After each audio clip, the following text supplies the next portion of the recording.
इस वक्त middle east में आग लगी हुई है, समंदर में आग लगी हुई है, डीजल पेट्रोल के दामों में आग लगी हुई है, दुनिया के अमन चैन में आग लगी हुई है। यहां तक कि अमेरिका के बड़े बड़े मिलिट्री ठिकानों पर आग लगी हुई है। इस आग की शुरुआत यूं ही नहीं हो गई। इस आग को भड़काने का काम अमेरिका ने किया है। वो ईरान पर इल्जाम लगा रहा है कि ईरान ने हमारे अपाचे हेलीकॉप्टर को मार गिराया, जिसके बाद ईरान और अमेरिका के बीच जंग शुरू हो गई। सलाम, नमस्ते, सत श्री अकाल। मैं हूं आपके साथ हर्षिता मिश्रा और आप देख रहे हैं टाइम्स मेल।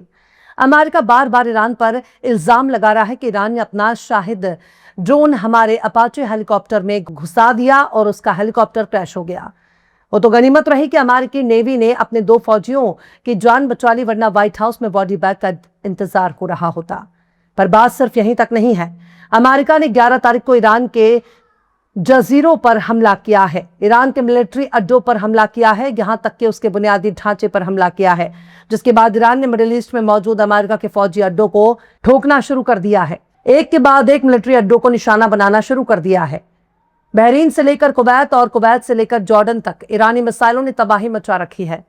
ईरानी ड्रोन ने अमेरिका के मिलिट्री अड्डों को धुआं धुआं कर दिया। हालत यह हो गई कि ईरान ने बहरे हॉर्मुज को पूरी तरह से बंद कर दिया।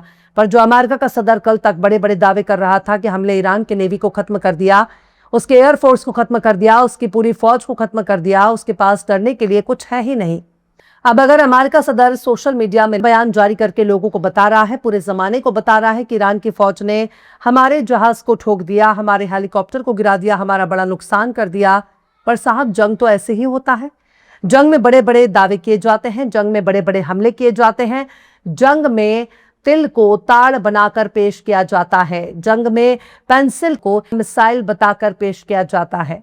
पर ईरान ने जिस तरह की मिसाइलें कुवैत, बहरीन और जॉर्डन के मिलिट्री अड्डों पर बरसाई हैं, वो पूरी दुनिया को नजर आ रही हैं। पहले तो अमेरिका के एयर डिफेंस सिस्टम ईरानी मिसाइलों को रोकने की कोशिश भी करते हैं, अब तो कोशिश भी नहीं कर रहे। शायद इंटरसेप्टर की कमी हो गई है। पर बात सिर्फ यहीं तक नहीं है। ईरानी मिसाइलों को रोकने के लिए अमेरिका के जो एयर डिफेंस सिस्टम अपने इंटरसेप्टर मिसाइल दाग रहे हैं, वो भी ईरान के मिसाइलों को रोक नहीं पा रहे। इंटरसेप्टर मिसाइल को मुंह चढ़ाते हुए ईरान की मिसाइलें अमेरिका के मिलिट्री ठिकानों को उनकी औकात दिखा रहे हैं। अपाचे हेलीकॉप्टर पर ईरान के हमले तो अमेरिका के जज्बात मजरू हो गए। हेलीकॉप्टर क्रैश होने की वजह से डोनाल्ड ट्रंप के जज्बात भड़क उठे हैं। बोले तो ट्रंप बाबू के दिल पर चोट लगी है। हिंदी में कहें तो अमेरिकी राष्ट्रपति की भावनाएं आहत हो गई हैं, और भावनाएं आहत होने के बाद अमेरिका का सदर ईरान पर मिलिट्री हमले कर रहा है। ईरान के पानी के जखीरे को नुकसान पहुंचा रहा है। जिस पानी से हजारों लोगों की प्यास बुझती है, उस पानी के जखीरे को अगर दुनिया का सुपर पावर देश हमले करके नेस्तनाबूद कर रहा है, तब तो पूछा जाना चाहिए कि मर्द की लड़ाई मर्द से होनी चाहिए, कि मर्द की लड़ाई हथियारों से होनी चाहिए, मर्द की लड़ाई आमने सामने होनी चाहिए। बिजली घर पर हमला करके खुद को बहादुर साबित नहीं किया जा सकता। खारे पानी को मीठा करने वाले डिसलाइनेशन प्लांट पर हमला करके खुद को बहादुर साबित नहीं किया जा सकता। छोटे छोटे मासूम बच्चों पर हमला करके खुद को शक्तिमान साबित नहीं किया जा सकता। आम शहरियों पर हमला करके अपनी मर्दानगी नहीं दिखाई जा सकती।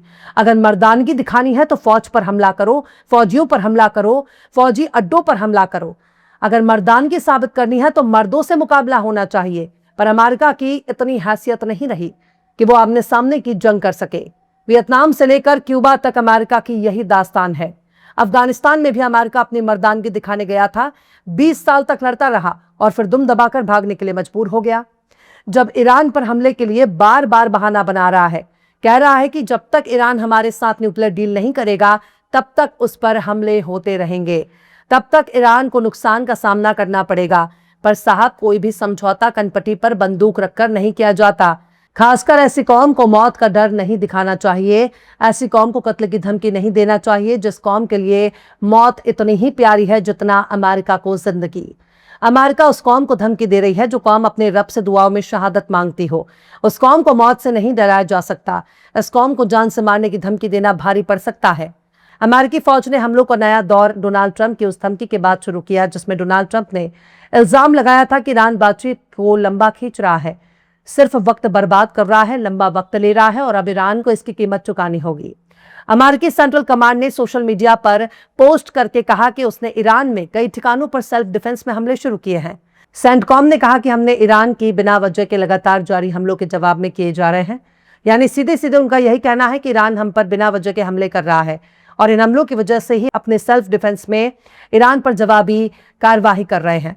पर ईरान ठीक यही इल्जाम अमेरिका पर लगा रहा है। वो भी कह रहा है कि अमेरिका अब बार बार हमें नुकसान पहुंचा रहा है, हमारे इलाकों पर हमले कर रहा है और हम जवाबी कार्रवाई कर रहे हैं।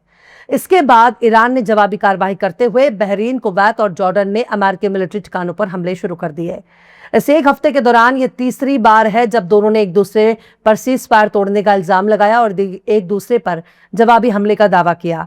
इससे ठीक एक दिन पहले यानी बुध के रोज ही ईरान के IRGC ने अमेरिका के हमले की वजह से जॉर्डन के मिलिट्री बेस पर जबरदस्त हमले किए, बहरीन और कुवैत पर हमले किए, यहां तक कि 21 मिलिट्री मकामात को ड्रोन और मिसाइल से निशाना बनाने का दावा किया। ईरान ने हमलों को हार्मुज के आसपास अमेरिकी फौज के हमलों के जवाब में की गई कार्रवाई बताया। पर बात सिर्फ यहीं तक नहीं है। अमेरिकी ढांचों को ईरान ने जिस तरह से निशाना बनाना शुरू किया, अमेरिकी अड्डों को ईरान ने जिस तरह से निशाना बनाना शुरू किया, अमेरिकी फैसिलिटीज को जिस तरह से ईरान ने निशाना बनाना शुरू किया, उससे अमेरिकी सदर डोनाल्ड ट्रंप की भावनाएं आहत हो चुकी हैं।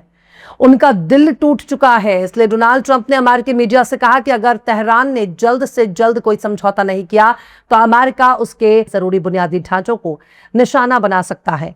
पर बात सिर्फ यहीं तक नहीं है जनाब, मामला बहुत दूर तक निकल चुका है। ईरान लगातार कह रहा है कि हम अमेरिका की धमकियों और उसके हमलों के आगे झुकने वाले नहीं हैं।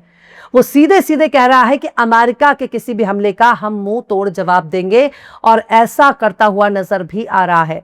मतलब ऐसा नहीं है कि अमेरिका धीरे से ईरान के पीठ पर हल्का सा थपथपा दे और ईरान खामोश हो जाए। ईरान किसी भी हमले का काफी बड़े पैमाने पर जवाब दे रहा है, जो दूर दूर तक नजर भी आ रहा है। ईरान ने भी कह दिया है कि किसी भी ऑयल टैंकर या कमर्शियल जहाज को हार्मुज से जाने की इजाजत नहीं दी जाएगी। ईरान ने बहरे हार्मुज को पूरी तरह से बंद कर दिया है। ईरान ने कहा कि जो भी जहाज हार्मुज से गुजरने की कोशिश करेगा उस पर फायरिंग की जाएगी, उसे हमारी गोलियों का सामना करना होगा। ऐसे में यहां से गुजरने वाले जहाजों की सिक्योरिटी की जिम्मेदारी उनकी खुद की होगी। ईरान ने अमेरिका के हमले के बाद हार्मुज को बंद करने का ऐलान किया है। इससे मिडिल ईस्ट में जंग फिर से फैलने का खतरा बढ़ गया है। तेल और गैस की कीमतों में अब भारी इजाफा होना तय है।